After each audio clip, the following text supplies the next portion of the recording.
weekly wrestling review with your hosts, Hal, Jack, and Chaz.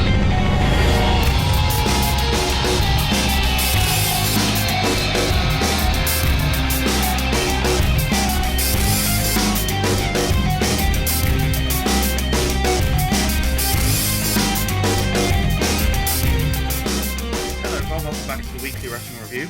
I'm Hal, I'm Chaz. and before we get into anything regarding this week's shows, we'd be remiss to not talk about. We're doing this a bit later than we usually would. We got sort of caught behind with WrestleMania. We'd be remiss not to mention that with everything going on with the current pandemic situation, that our third co-host Jack is not with us for the foreseeable future, and also we just kind of got behind with everything. So at the moment, it is currently the 16th of April, which means we're pretty much running up to our next Scheduled weekly show at that point, and from that point on, we should be back to normal routines. But because of that, it's worth talking now about the recent situation that happened regarding a whole slew of releases from WWE as a company. Not all of these have been announced formally by WWE, but these come from reputable sources, as mentioned by several people within the wrestling news sort of circle, and the situation has been talked about by people like Dave Meltzer as well, more generally about WWE as a company and their issues. But I'm going to go over who I have here currently. Also, the fact some have confirmed, like, even though they haven't been confirmed through the actual There have WWE been tweets source, and there such, have yeah. been tweets and stuff that have led us to believe that. So I'm just going down the list that we have, but this may not, and in fact is likely not be everything, considering that according to sources, apparently after NXT last night, There was planned there was planned to be some more releases. So I'm just going to run down the list I have here, and it goes as follows. Carl Anderson, Luke Gallows, Heath Slater, Drake Maverick, Kurt Hawkins, Sarah Logan, Eric Young, EC3, Leo Rush, Kurt Angle, Aiden English, Shane Helms, Sean Daivari, Finlay, Lance Storm, Mike Rotunda, or IRS, as you may be more familiar with him as, Billy Kidman, referee MacLeod, referee Scott Armstrong, Eric Rowan, Primo Nepico Colon, Mike Kanellis, and Maria Kanellis as well, Rusev, Zack Ryder, Noe Jose, and also a bunch of the writing staff, and there's a few other people that were mentioned that I don't quite remember off the top of my head now, but those are more backstage personnel. It is worth noting that according to some of the sources, even though some of the tweets have not quite corroborated this information, like they seem to be in conflict from the way some people phrase their release, apparently backstage people such as Finlay, possibly English, who's more of a commentary guy now, Daivari, Helms, people like that are being furloughed, which is a term that essentially means a temporary leave, and they would almost certainly be coming back. The others seem to be being phrased as actual releases, but this information, due to the current times, it's almost certain that this is something related to this in some way. So whether or not when things are more back to normal, some of these people come back, or if they'll have other plans, we don't know. That's something to keep aware of in the future. I mean, it's worth noting that even though the text and everything is quite cryptic on the whole situation, on whether it is temporary or not, if not all of the news reports have all used that same word, furlough. Yeah. So that's where we kind of don't know for sure whether it is permanent. Obviously, you had Drake Maverick's emotional video, Mike Kanellis' video come out. No Way Jose as well. No Way Jose has had one. We've had Cody from AEW tweeting about Zack Ryder, who were really close friends outside the ring. it all seems like it's more permanent based. But again, the word furlough was used in pretty much all of the news reports. Yeah. It's an unclear situation either way. Certainly for the foreseeable future, these people are out of a job, which is terrible. And best of luck to them, whatever happens in the future. Hopefully they can support themselves for now until either they're rehired or find work elsewhere. A lot of these people, no, all of these people, extremely talented. Especially Heath Slater. He's got kids, you know.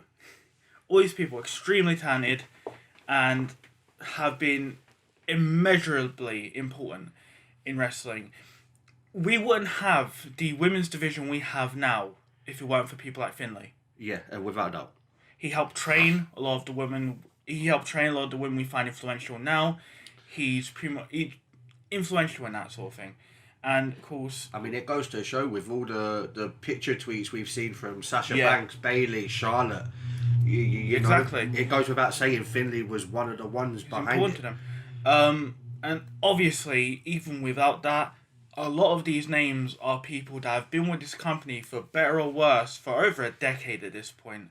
Zack Ryder and Heath Slater stand out in the crowd there.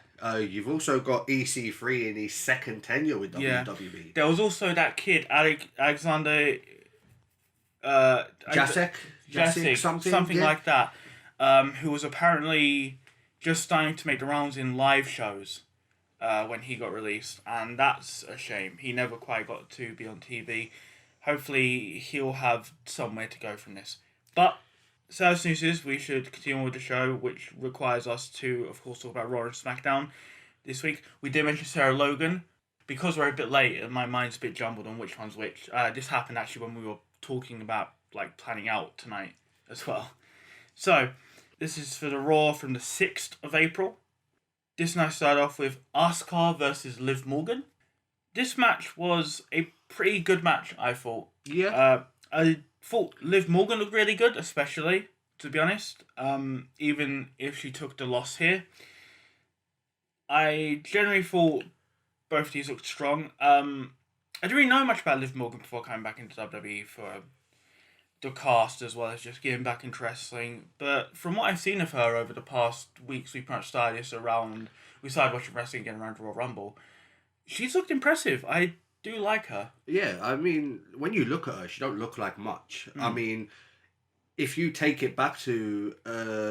going back to the old Diva Search days, if someone like Liv Morgan came in, she would look at a place of the mid-2000s, women models. Yeah, of course. But she does have the technically talent in the ring. Yeah, she's good. I underestimated her. I think with Liv Morgan as well, she debuted with the Riot Squad. Yep. Which was her, Sarah Logan and Ruby Riot.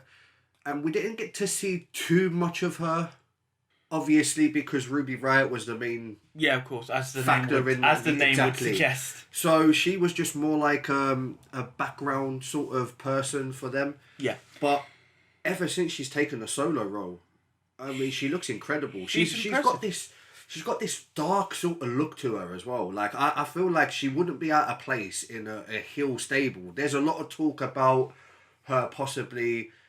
A lot of people want to put her in the likes of, if they ever do reveal the Sister Abigail storyline, that she would be a heavy contender for it. I think you've mentioned this before. They have released, there was a load of promo packages when they were repackaging her that show a darker side to her character, and I thought she suited it well. So I'm interested to see where they go with Liv Morgan from here. She does look good. Next is... I'm going to sort of put these 3 segments together because they kind of just turn into one thing. Yeah. Which we start with the Street Profits versus Garza and Theory. Yeah. Not too much manages to happen here before Zelina Vega deliberately grabs Ford's leg, and it's enough of a disruption to the match for the referee to decide that the match ends in a DQ. And in the aftermath of that, Garza, Theory and Vega look to beat up on the Street Profits when Bianca Belair once again comes to help out after Bianca officially states herself as being part of Raw. we pretty much get her and Vega going at it. And this is more meant to definitely be a showcase for Bianca Belair, because it's her first, It's her first official sanctioned match on she a main debuted show. at WrestleMania officially, but this is her first official sanctioned debut. She's wrestling here. Absolutely. And this match sort of goes into chaos with Garza and Fury trying to get involved and Street Profits getting involved in turn. And then it just turns into a 6-man match.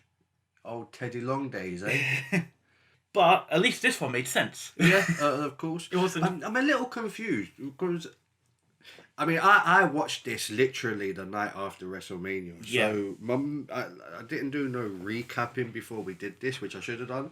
But when you said the first one, was it only Angel Garza versus Austin Theory? Because I was under the assumption that it was a rematch for the tag titles. I don't know why that was in my head. It could possibly have been for the titles, but I don't remember. I didn't put in my notes if they did mention that, so I apologise. I'm not entirely sure. That would probably make sense, although then the DQ finish seems a bit weirder in that instance. Well, we all know what WWE is like with the finishing. Yeah. Either way, we transition into it being a 6-man tag match with all 6 competitors. And yeah, this is just complete chaos again for the most part. I mean, the whole thing. From the start whole to thing. finish. Yeah, madness. Yeah, absolutely. But it's entertaining. Again, I don't mind when things are a bit more chaotic like this, as long as they're actually entertaining and not more confusing. Yeah, if we're thinking about it, this has just come after WrestleMania. Yeah. We wasn't clear what was happening because I don't think WWE really knew what was going on from beyond this point. We were still in the whole transitioning stage of the whole... We didn't know whether or not things were even going to continue. Exactly. But of course, as just a brief news thing, WWE have now been officially classified as an essential business. Yep. I guess as on the entertainment side of things, as something for people to do while they're in lockdown. So for the foreseeable future, WWE program will be continuing as normal. And in fact, I don't think it started this week. I think it's the week we're on now.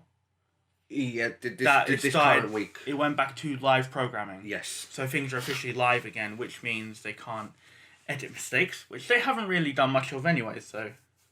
But yeah, this 6-man tag match finally ends the whole segment with Belair getting the pin on Vega. And yeah, it was really solid. Everyone kind of got a bit of a showing. Even when Bianca was having her match with Vega, you'd think with us saying it's a bit of a showcase that maybe Vega was squashed, but I thought she got some decent moves in. Yeah, I mean, it wasn't like none of them didn't get any spots to fill in the match. Absolutely. I mean, everyone showcased, even if some got more than others. I mean, you understandably got to think the Street Profits and Bianca Belair are the ones we're running with. So they're going to get the highest spots. Yeah. But Garza, we already know about his talent. It was good to see a bit more of Austin Theory. I was really impressed with him at WrestleMania. Yeah. I was again impressed with him tonight. He's got a bit of attitude to him. You know, he's cocky, he's arrogant, but he's one of them that you feel can back it up. And in this stable, with Andrade as well, you feel like this could be a big thing. Yeah, he's been a good replacement for Andrade while he's unfortunately injured. Whether this is going to continue, because obviously Andrade was injured for WrestleMania. Yeah.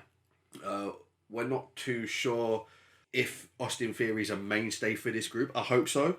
But even if not, I hope we see more of him for sure. Yeah, of course. It was a good segment. And we move on from there to just a little bit of a interview with Bobby Lashley and Lana, which is basically just a fallout from WrestleMania, in which one could certainly argue that Lana's decision to tell Lashley how to finish Black cost him the match with Aleister Black. And of course, Lashley isn't happy with this still. So this continues to develop. I hope it just ends soon. Well, I mean, if we think about it in current situations, I mean, with Rusev being one of them, he is still married to Lana in real life. So it could be one of those that they end up writing off to release her, or whether she'll ask for a release to support her husband. I'm not sure. Not too sure how it's going to work out or where the mentality is there. But again, even though it would have been weird for Lashley to beat Aleister Black at WrestleMania, it would have been, because Aleister Black's been destroying people left, right, and centre. The match itself was good, and it's storyline. But when you're watching that match, I mean, Lashley did have that match won in one way or another. I mean, he had him. Yeah, he did have him until Lana steps in. It could have been a whole different story. Yeah, you know, so you got to kind of agree with Lashley on that. He has every right to be a bit upset with Lana on this. What's Lana have? I mean, why does she need to get involved? Why does she feel? I mean, her man's on a losing streak, and she's more interested in him destroying opponents than getting the victory and pushing up the ladder to climb for title shots, maybe. You know? So you can understand Lashley's frustration there. Yeah. Next, we had Aleister Black versus Apollo Crews. I was surprised by this match. Very. Very. I was expecting this to not be too dissimilar. Maybe he'd get a bit more offensive, but I didn't expect it to be too dissimilar to Black's recent matches with the local talent / developmental talent, such as with matches against the developmental or local talent. Yeah, I mean, we got all these, like... Because to be honest, Apollo Crews... It's coming from SmackDown, isn't it? You know, so not after WrestleMania, he's coming from SmackDown, and on recent SmackDowns, we've seen him get squashed by Sheamus. Yeah, not even really that, but throughout his entire WWE career, really. On the main roster, at least. Yeah, on the main roster, Crews has been very much underutilized. And so it was surprising to see him get some good offense in this match. Actually, quite a lot, and at points you might have began to believe maybe he can do this. Yeah, I mean, it was a 50-50 match from start to finish. Yeah. Which was what I was shocked but happy by it, because I'm not a big fan of Apollo Crews, but maybe that's just because of the way you've seen him booked in the way main he's roster. been booked. But if this continues and we make something of this on his second run at Raw, I believe, I think so. then albeit, go for it, son. Hey, at least he and Gable aren't just facing Sheamus. Yes, I mean, so there's always positives. Yeah. But yeah, the match eventually ends with, after a few misses, Black managed to connect with the Black Mass, and obviously that move is a pretty killer finisher. It's not often we've seen people really kick out of it outside of big matches. I mean, you know, you talk about doing moves safely, and you know this, but when you watch them slow motion replays, I mean, it connects. you know, so they're really mean looking kicks. They really, when you look at it, you look at it in fast motion and look at it in slow motion, and you see the way it connects. I mean, usually when they show like a slow motion replay, you can see where they're protecting themselves a bit or something like that. Yeah, but some of them they don't. Yeah, exactly. So I'm like, how has he not knocked out half of the roster with this move? Yeah, because it looks so dangerous. But if it is actually completely safe, that's a perfect finisher. Of course, one that's safe but looks incredible. It looks incredible. Next, we had Cedric Alexander and Ricochet versus the Britam Brawlers, who are Oney Larkin and Danny Burke. Two pretty decent NXT guys. Yeah, I mean, I'm more familiar with Oney Larkin than I am with Danny Burke, but I am quite familiar with Danny Burke. The shame with this, though, is they didn't really get too much in this match, I felt like. No. This was very much just for Alexander and Ricochet, and I think they definitely deserved that, although it is under a shame. The current run. Yeah, it is a shame to see Oney Larkin and Danny Burke not get too much in. There's really not much to say about that match, honestly. Alexander and Ricochet win. Yeah, I mean, after the recent run they've had, it's good to see something go their way. Yeah. I mean, Cedric Maybe Alexander, they could be pushing for an actual tag team move and potentially a title run. That would be interesting. Yeah. Or at least a contendership. It'd be nice for him to have something. Next we had Kevin Owens in a promo that was shot in sort of a parking lot area, it looked like. Yeah. Where he talks about actually moving on from his feud to Seth Rollins. It didn't seem like that would be the end of it, necessarily. But Owens seemed like he's interested in moving on. Now, the interesting thing here is, while Owens says that, what we see next implies that a certain someone else is not over that match yet. Which means this could continue, or it could go in another direction. But let's talk about Seth Rollins destroying Denzel Dejonet, while seeming to have a complete emotional and mental breakdown over the course of it. He destroys Denzel. There's not really even too much real wrestling here, but I think Seth Rollins selling just how frustrated and angry and also somewhat petulant he is.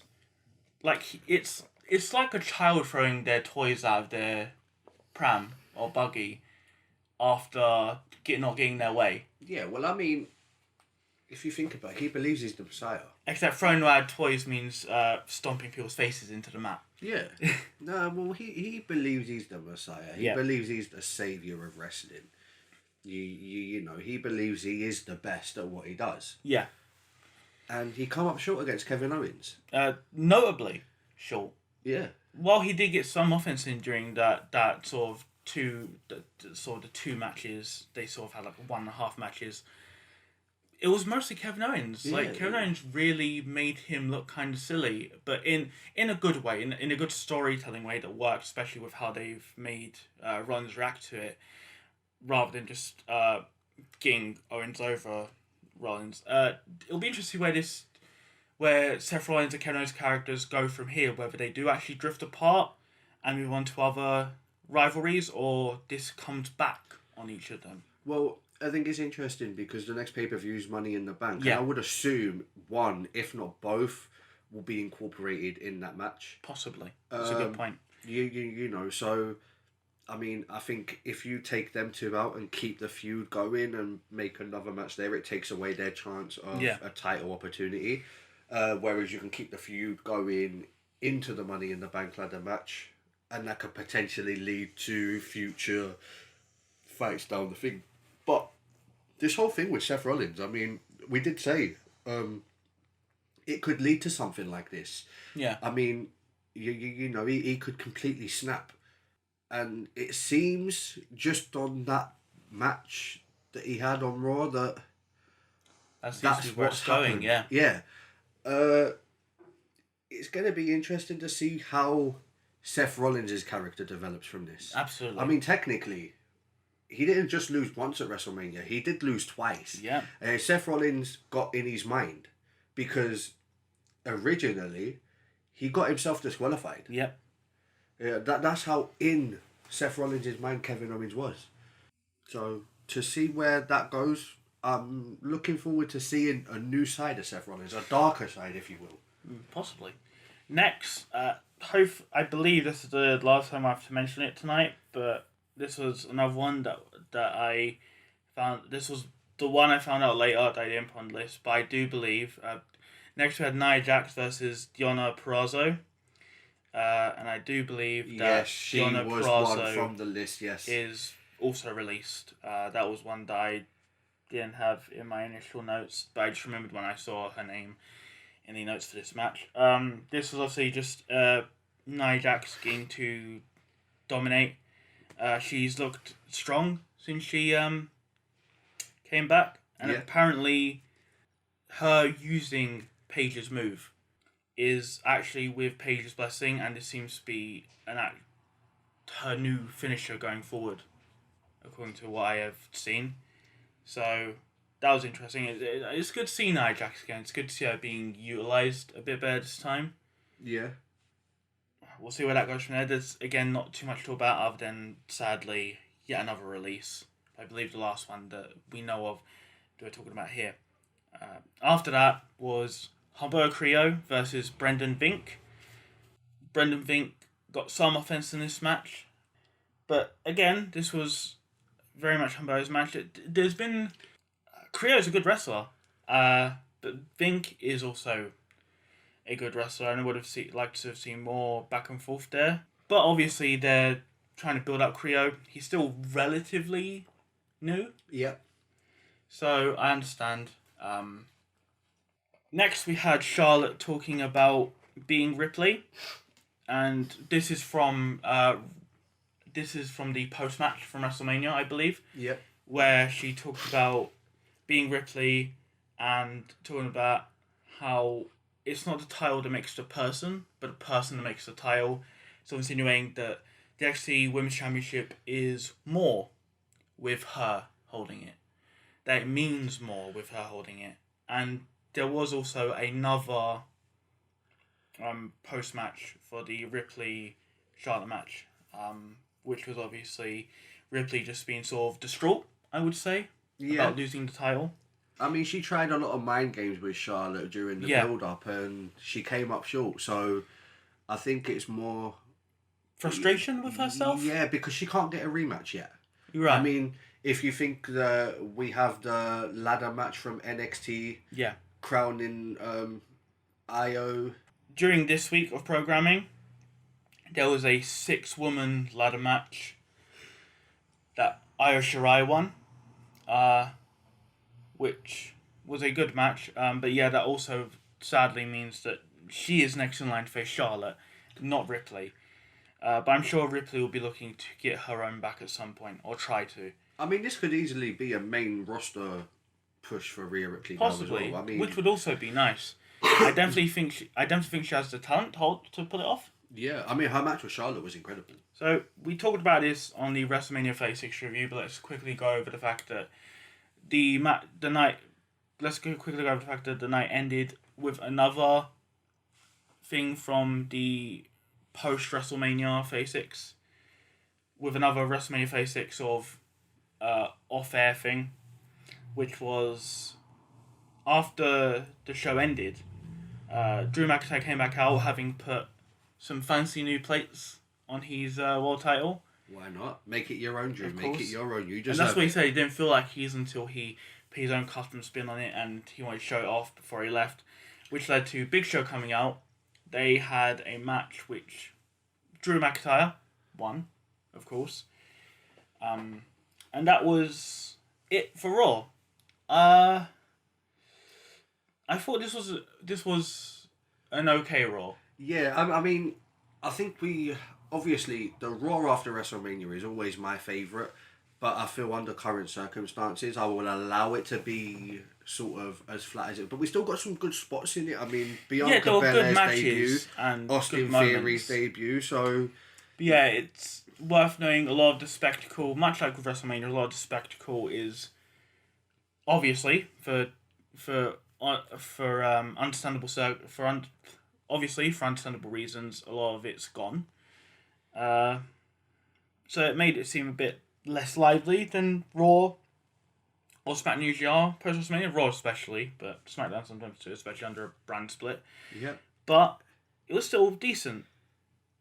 And I was impressed with Raw. I mean, for what it was, especially when we didn't know what was gonna happen at this point. Yeah. You know, obviously we got the promo for Money in the Bank, and we got some announcements about Money in the Bank, but it was still unclear under circumstances because of the whole lockdown procedures. Yeah. You know, WWE weren't too sure, so they got to keep it going as if they were, but now we know that they are. But before we get into SmackDown, breaking news. Veteran ring announcer Howard Finkel sadly passed away this morning. Really? 69 years old. The Fink? The Fink. Wow. Yep, breaking news. WWE confirmed it this morning. Oh, that hurts. Yeah. So I guess I'm going to quickly talk about this before we get into SmackDown. Since this is something that happened today. He'd been a fixture in WWE for over 40 years. Yeah. Began working with the company in 1977. I mean, let's talk about our own personal experiences with Fink. For me, Fink is the voice of a ring announcer. When I think of a ring announcer, I think of Fink first. Oh, yeah, of course. I mean, I don't think we've had a ring announcer. I mean, when we started getting into it, watching it regularly, we had Lillian Garcia, but we went back and we had the old WrestleMania VHS tapes from Yeah. 1 to 15. Yeah. And I believe Howard Finkel was pretty much the announcer for all of them. Because he was a mainstay announcer for on and off, pretty much at least for the Attitude Era and such. But Yeah, to think, wow, that's so. it's a sad story. How to many come out more with. like of those classic voices of wrestling do we have left? I mean, Mean Gene's gone. Bobby Heenan, Gorilla. A lot of those classic voices that people remember from Hulkamania to the new generation, and even to Yatra in some cases, such as with Fink, a lot of those are gone now. A lot of those classic voices we think of, and it's a shame. But I mean, it shows how legendary these people are because these names stick with you. I mean, yeah, this is going to sound really bad from a fan point of view, but can you name me the ring announcer right now? it's not JoJo currently because she's out, I believe. This is what I'm saying. I mean, Yeah. we're having to think. Whereas if you'd have said this, like, Howard Finkel would have come out your mouth. Gorilla Yeah. Monsoon would have come out your mouth. Bobby the Brain Heenan would have come out your... You know, we don't have that kind of factor with the new... And it's not to say Ring they're not announcers, talented, of but course. these people are legends in this industry, and faults with his family, of course. And the whole WWE universe in this Yeah, of time. course. Let's try to move on to more entertaining things. Sadly, that's sad here, but it's good to get out there for people who may not know.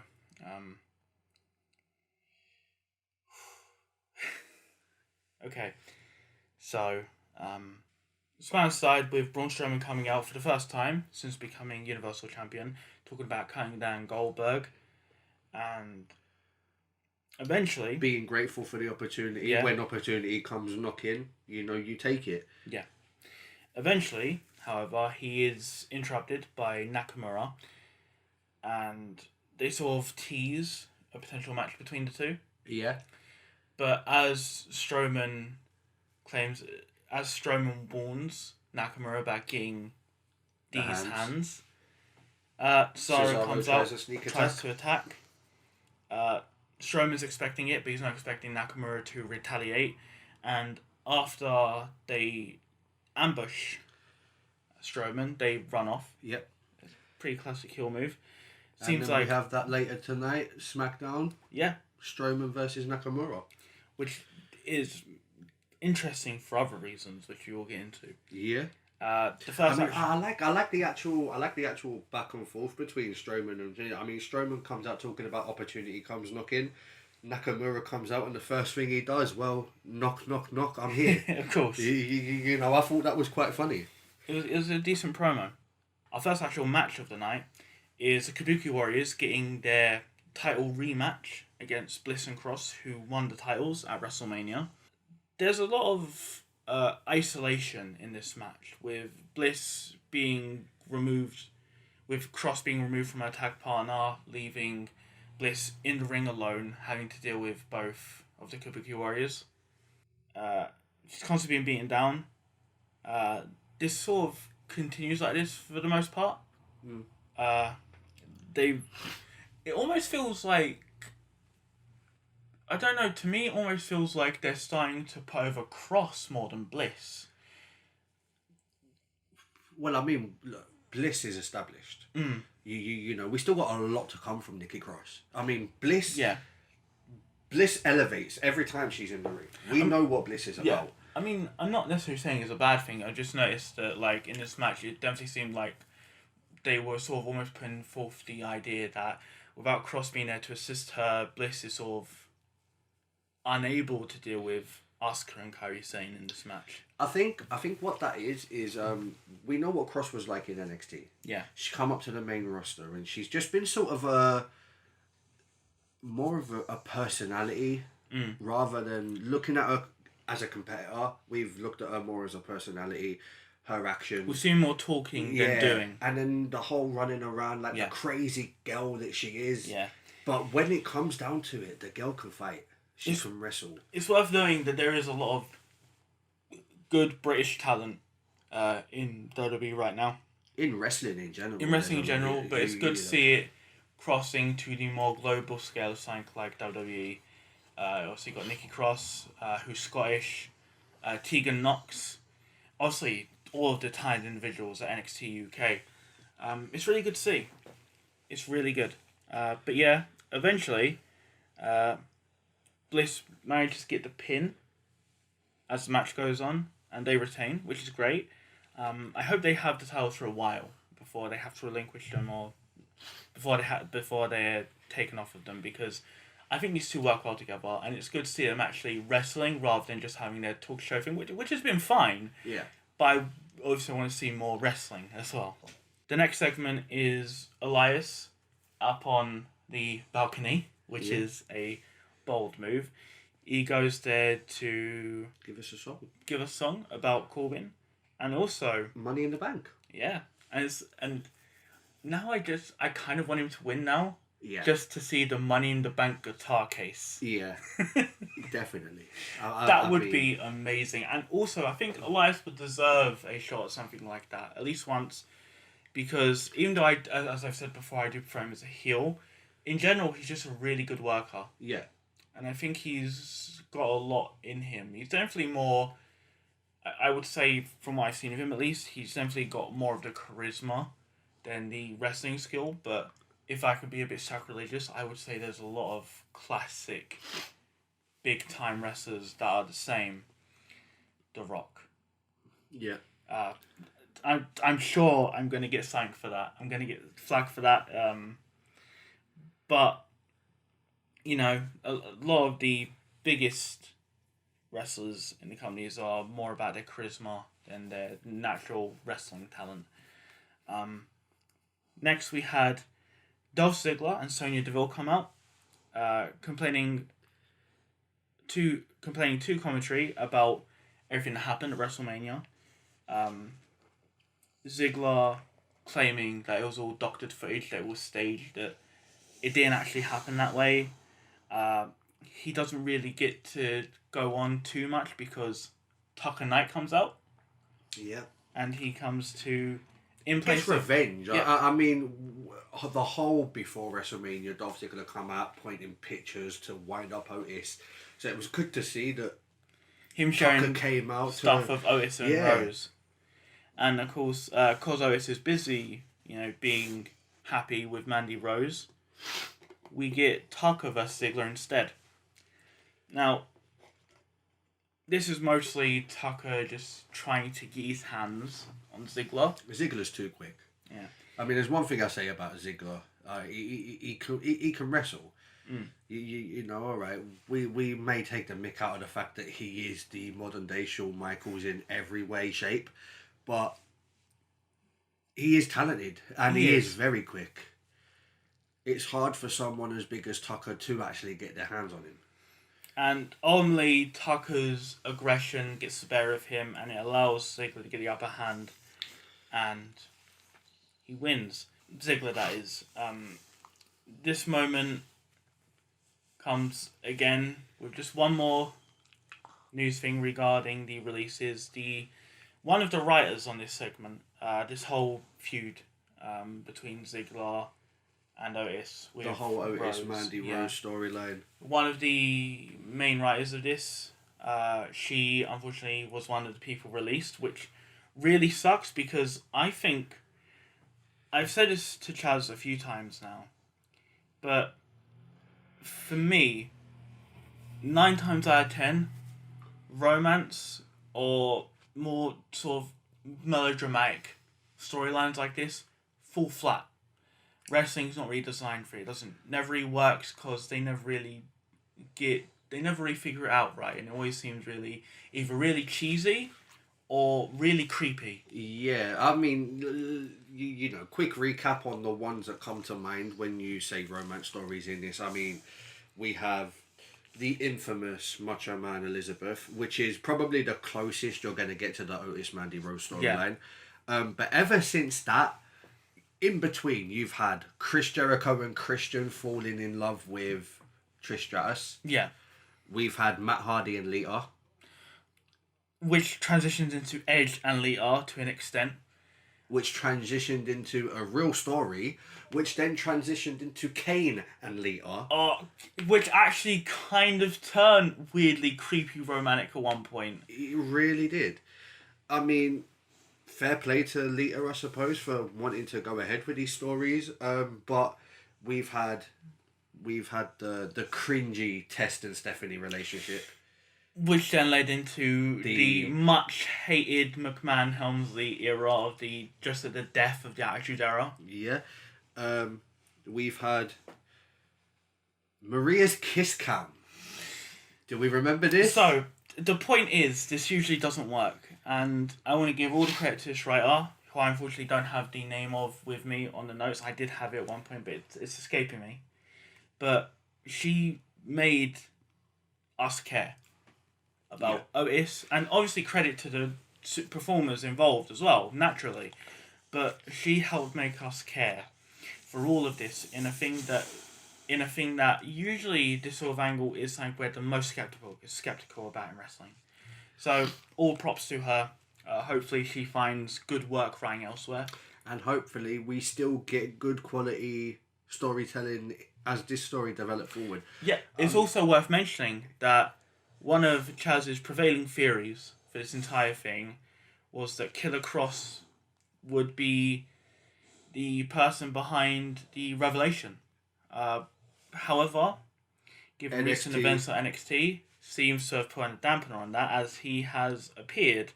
He was hinted at the week from this Raw and SmackDown, and the current week in which we are recording this, he actually appeared and attacked Tommaso Ciampa. So, it seems like someone else is behind this footage, potentially. It seems so. But who? I mean, on this SmackDown, we got no inkling. No. I mean, so maybe it's going to be one of those things like the GTV was back in the Attitude Era. This just comes up constantly through, like, screw jobs. Yeah. Apparently, the prevailing rumour for that was there was going to be Goldust. Yes. It would make sense with the name, obviously, GTV. But I believe he ended up leaving the company around that time. He did. He left to join WCW. Which we won't talk about. We won't talk about... Good or 7? We won't talk about Dustin's WCW tenure, because I like Dustin. I don't want to do that to him. Next we had Miz and Morrison. Hey. Ho ho. I paused deliberately because I knew. But come on. What? Do you know what? We did the review thing, and do you know one thing? I was so disappointed that it completely slipped my mind. It wasn't until I was going through my phone, because we didn't watch WrestleMania together. No. We all watched it separately, but we all watched it at the same time. And I was watching the pre-show. Jack and Harry wasn't. So I got to see the amazing rap music video to the Miz and Morrison. And I completely forgot until I looked through my phone before doing this that this even existed, which is why I didn't mention it on the WrestleMania review, because it was over 2 nights and so much happened during I never WrestleMania. saw this at all. This one completely slipped my mind. I completely missed this. Yes. On the pre-show, Miz and Morrison actually made a song for this Miz and Morrison Hey Ho Ho. It is amazing. If you haven't seen it or you managed to miss it somehow, it's surely going to be on YouTube. It is gold. It's comedy gold. Yeah, we got more of that. Here. We did. We got a live performance. We were blessed on SmackDown before we were rudely interrupted by the Usos and New Day. And quite rightfully, they bring up the point that because they had a singles triple threat match for the titles, it makes sense that the other half of each team gets to fight for the titles as well. Now, Miz says he's still not feeling well, but next week we'll get that match. So, this SmackDown coming, we'll get Jay, Big E, and Miz for the tag team titles. I mean, I don't know if is it going to be a ladder match or we're just going to have a triple threat match. The implication made me think it's going to be another ladder match, but it could Yeah. just be another triple threat. I mean, look, either which way, we know what these guys are capable of Absolutely. when they put on a show. They put on a show. Yeah. You know. Also worth noting that I don't know if you wrote this down in your notes, but also worth noting at some point backstage, Carmella and Dana Brooke did. Yeah, that's right. That's a bit later down. That's after the next match. Oh, okay. So you did write it in the notes. I wasn't too sure. Yeah. Yeah. So we have a scheduled part 2 tag team title match. We sure do. WrestleMania was over 2 nights. Why not the tag titles as well? So next we had the Lucha House Party, Grand Metalik and Lince Dorado, versus 2 members of the Forgotten Sons, specifically Steve Cutler and Wesley Blake. I'm all about this group. This was the first time I've seen the 3 of them together, although I am familiar with Wesley Blake and Steve Cutler, more Wesley Blake than Cutler. Yeah, I mean Blake, the old Buddy Murphy tag team partner. Yeah. Steve Cutler, I know more Steve Cutler by name more than actual appearances in wrestling. Yeah. Jackson Riker, I'm more familiar in TNA under the name of Gunner. So, do you know what? When I watched TNA, it was during the brief period where TNA was actually running better than WWE at the time. But A very brief period. yeah, a very brief period. But Gunner was one of the ones that stood out and impressed me in that whole tenure. Yeah. But yeah, the stable Forgotten Sons is one of those kind of drew me in like Sanity did. So I'm kind of hoping that it don't go potty up like Sanity did, if that makes sense. Right. Sadly, yeah, I get that sort of vibe from him as well, that sort of team. Which unfortunately, usually this sort of team doesn't seem to do too well in WWE. The teams with like a very strong, sort of more menacing I mean, or it's aggressive sort of, gimmick tend to be very mid-cardy. I mean, the Ascension, Sanity in their main roster run. It's, yeah, I don't know. I hope they'll do well, but usually I get that sort of feel from modern WWE. But this was a good match. I enjoyed it. We got to see the dominance of Cutler and Blake. Yeah. Very aggressive wrestlers. Looked really good. Metalik and Dorado are pretty good. They are a step up of recent luchador style wrestlers in WWE. Which basically the only good one has only ever been like Rey Mysterio. Yeah. As far as like a main on-screen wrestler goes, obviously back in the Attitude Era we got some appearance from people like Jushin Thunder Liger. But yeah, this was a solid match. More so, it was here for Cutler and Blake to show off. And of course, they get the win.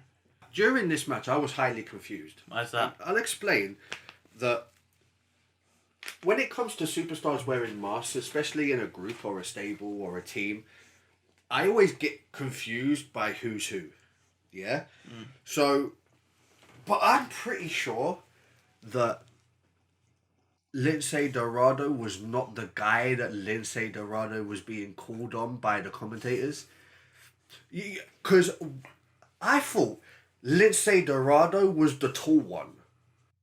I've never actually really studied their height. Lince Dorado is the one that did the jump off the roof of the Elimination Chamber. See, I was proper confused because it kept calling Lince Dorado, and it kept calling Grand Metalik, and I'm thinking, hang on a minute, ain't that Lince Dorado? I was very, very confused, but I don't know. It's just one of those things where they wear masks and you don't see them so often. You sort of forget their names or you mix them up. That's the kind of issue I have. So all through that match, every time Michael Cole said Lince Dorado, I'm looking like, ain't that Grand Metalik? And vice versa. So it was an interesting match for me to watch, especially. I sort of chewed out Michael Cole now, so I didn't even notice. Either I learned something new or I learned a mistake from Michael Cole. To be fair, wrestler name mix-ups happen all the time. Next, we had Bliss and Cross. Bliss and Cross were out backstage celebrating their win when Carmella and Dana Brooke appear and ask for a title shot. Now, Alexa Bliss seemed to be on defense, talking about how you sort of, you have to earn a shot naturally. Nikki Cross did. No, Nikki Cross just wanted to go ahead. But this is the kind of thing, like, that's what I was talking about before when I was talking about Nikki Cross' personality shining more than her in-ring ability at this point. You know, just the way they went off whispering and she came back. Yeah, we're doing it. Let's go. Yeah. You know, don't get me wrong. I think it's great, but I think that's why you see a lot more overness in the ring from Nikki Cross than you do from Alexa Bliss now, because we know what Alexa Bliss is capable of. I think she won the new women's title more time than anyone when it first came out. She was already a 4-time champion within 3 years. Yeah. So Cross manages to convince Bliss to do the match, and we'll see that match. We will, but when? Because it wasn't long after that we got the announcement that Dana Brooke is going to fight Naomi in the Money in the Bank qualifier this SmackDown coming. So when is this match? The week after, maybe. Who knows? After that, we had Sasha Banks and Bayley come out to the ring, and they seem to be connecting a bit more. They seem to be together, still strong. For now. But notably, when Tamina comes out and talks about wanting to get a match, notably after Bayley tries to bar her up with talking about how great she is, but Tamina wants a title shot. And notably, Bayley does the classic heel move. She throws her friend under the bus. Yep, just throws her right to you can have me if you beat Sasha. Opponent. Yep. Sasha did not look impressed with that. She didn't. She didn't look happy with it at all. So again, still got that tension building. Obviously, it's going to come to a head at some point, but when, we don't really know yet. I gotta say, like, I'm sticking with my original. Like, it's got to be a SummerSlam match between these two. Maybe. I feel like it'll be a wasted journey if you don't make this match on the Big Four. Whether that means Bayley will still be women's champion at this time will be a thing, but I like the look of Tamina. Yeah. I mean, ever since she's returned, her and Nia Jax. She's looked great. Yeah. I'm struggled to call the next segment a match, as Sheamus takes on local talent Cal Bloom. Cal Bloom turned up. That's pretty much all you can say about this guy. I don't think he needed to. No. I mean, the match was over before it began. Yeah. Shades of WrestleMania. Yeah. Yeah. But no. Obviously, still trying to belt Sheamus. I'm just glad it's with enhancement talent and not Cruz and Gable anymore. Yeah. So that's good to see. I mean, watching this match, I think Daniel Bryan probably had flashbacks. Yeah, exactly. And then after that, we pretty much go right into our main event, which is Braun Strowman versus Shinsuke Nakamura. There's a lot of Nakamura being thrown around in this match. Yeah, as you'd expect. Braun Strowman showing his natural strength as a big bulky guy. Tough guy, yeah. Cesaro tries to butt-in, shift momentum, doesn't really work for the most part. Some point towards the end of the match, I think they started to get something. And Nakamura manages to hit the Kinshasa, but it doesn't put Braun away, and one power slam from Braun manages to put Nakamura away.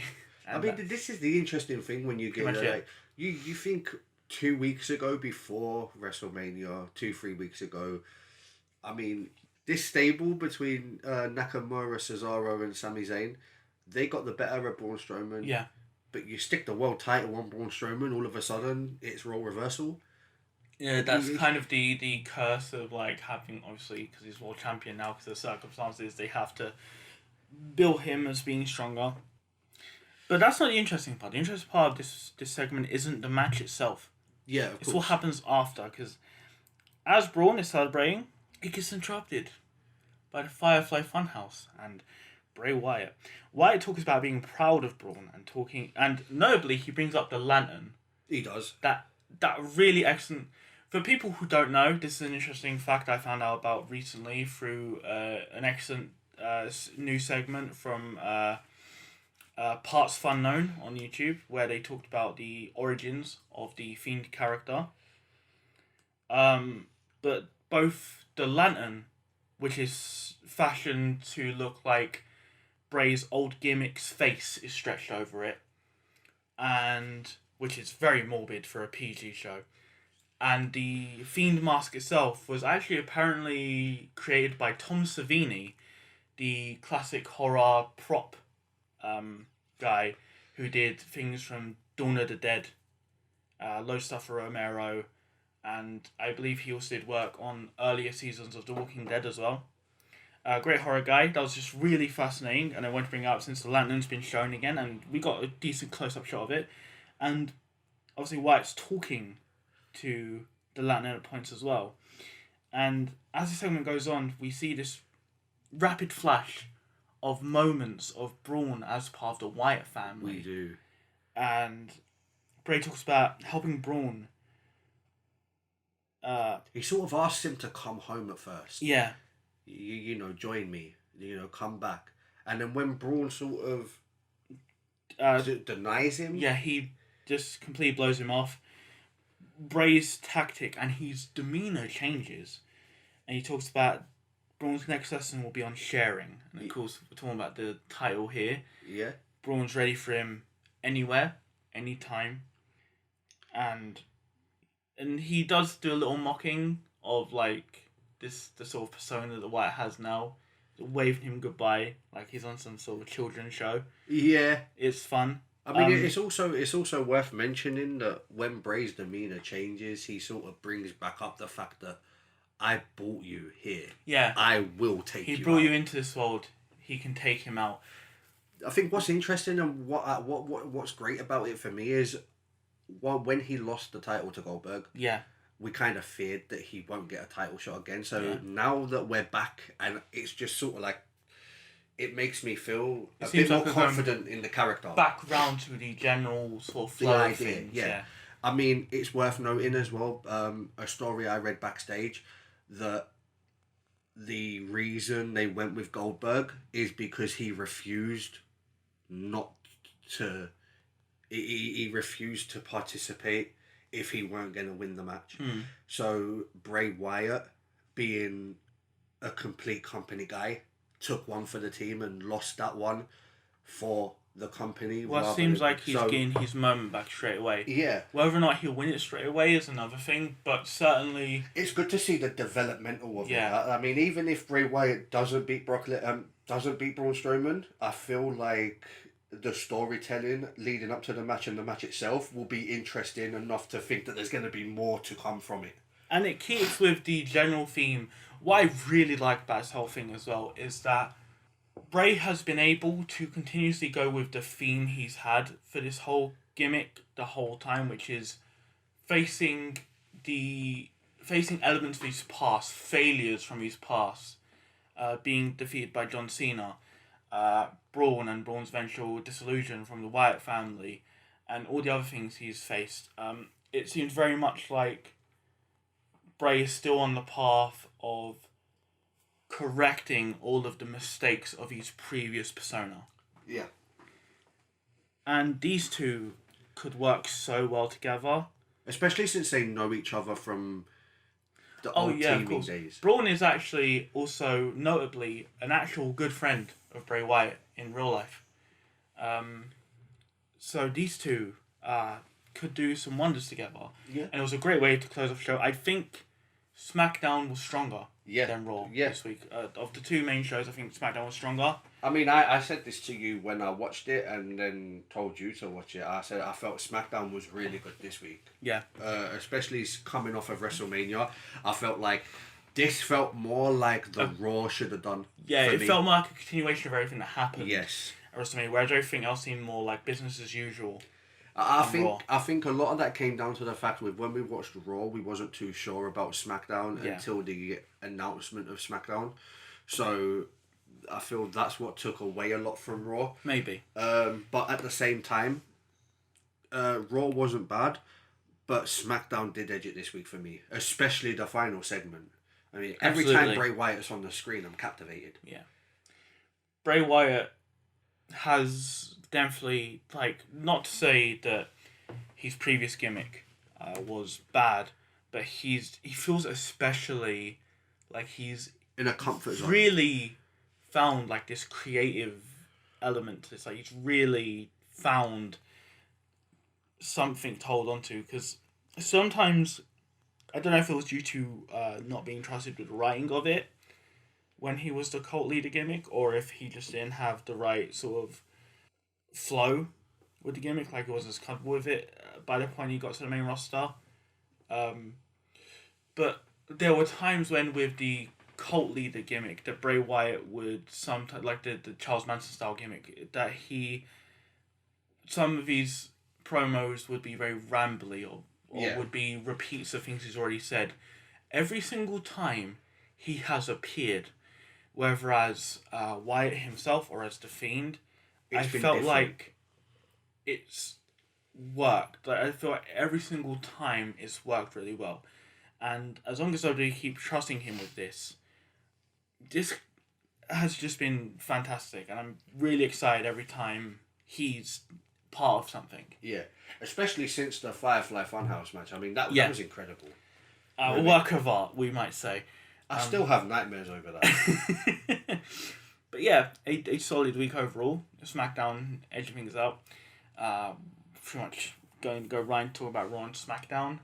Although this will come up as soon as possible, and then Back to normal from here. Raw and Smack, the one from the week we're recording this Raw and SmackDown on this week, will be up on normal times around Sunday. So hopefully we'll see you there. Until then, I've been Hal. I've been Chaz. And we shall see you next time.